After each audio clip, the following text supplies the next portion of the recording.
It's time for another Out of Bounds Rewind with Bo Bounds on ESPN 105.9, The Zone. When Mississippi State was recruiting your son Eli, did you ever have any communication with Dan?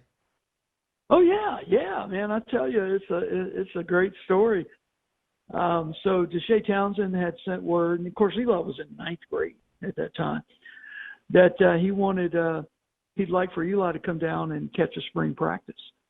And so Eli gingerly comes in there and asks me, "Hey, Dad, can we go down to Mississippi State on Saturday?"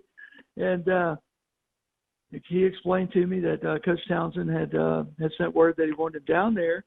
So I said, sure. So my wife and I drove Eli down there. He was too young to drive. He was 14. And we dropped him off, went inside, met everybody but Coach Mullen. And then we left to go uptown. We're going downtown Starkville to have lunch, and we'd come pick him back up later. Before we got off campus, Eli called and said, "Hey, Coach Mullen wants to see y'all." So we turned around and went back to the building and walked down the long corridor to Dan's office and spent an hour in there with him. And I liked Dan Mullen ever since that day, to be honest with you. They were Mississippi State recruited my son very, very well. They always treated us well. And it would be 6 months later before Ole Miss would offer him.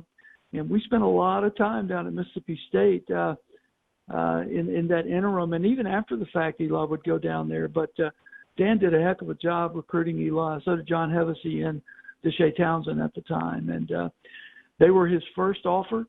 Offered him, again, like I said, when he was 14. And, we'll always appreciate that as a family. Man, that's a cool story. Don't miss one moment of the Out of Bounds Show with Bo Bounds. Weekdays, 7 a.m. till 10 a.m. on ESPN 105.9, The Zone.